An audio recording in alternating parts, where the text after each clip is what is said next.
Welcome to a video on how to get good at Rose, perhaps the most aggravating support class to go against in the game. Players who are able to harness the power of this rage-inducing beauty will be able to receive more hate mail than anyone who even dares mention an NFT. Let's get started.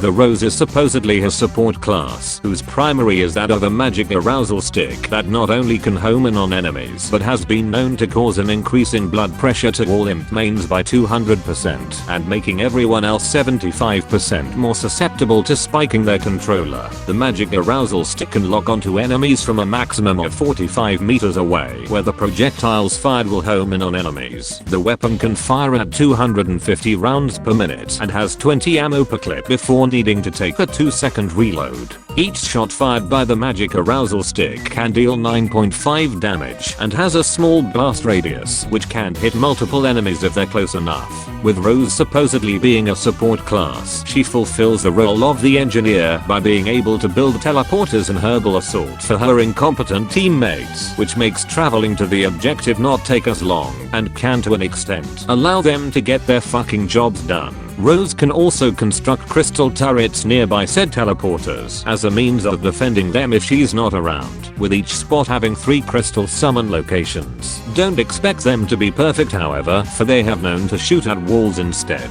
Rose's first ability is Time Snare. This causes Rose to shake her magic arousal stick like a vibrator before shooting out a special projectile that upon contact makes a large cloud that causes enemies to move and turn 67% slower for the next 1.5 seconds. The spell does have a 100-meter range cap upon which it will detonate automatically. Enemies will also be unable to zoom in whilst under the spell's effects. Once used, Time Snare will go on a 25-second cooldown.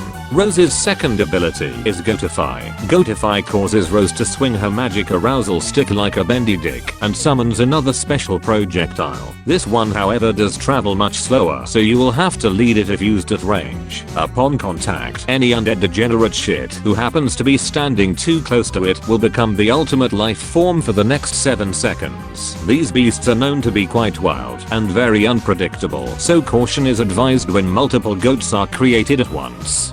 Goatify also instantly shuts down any legendary variant in their ultimate form, which can be a easy way to both save your teammates and get free reports from the enemy. Well done. Once used, Goatify will go on a lengthy 35-second cooldown. Finally, we have Arcane Enigma, or as I like to call it, the most blatant example of a get out of jail free card. This shit will cause Rose to undergo a transformation where she will become completely impervious to all damage for the next few seconds. When invincible, Rose can move 10% faster, but will only have access to a burst weapon that fires at 60 rounds per minute and can deal up to 20 damage to all enemies that are nearby. However, with each use of the burst, a quarter of the ability's stamina is consumed, so ensure you know what you are using it for before executing your plan. Once used, Arcane Enigma will go on a lengthy 35-second cooldown. In terms of strengths, Rose can be devastating to classes that rely on their ability to do things like SB or Imp,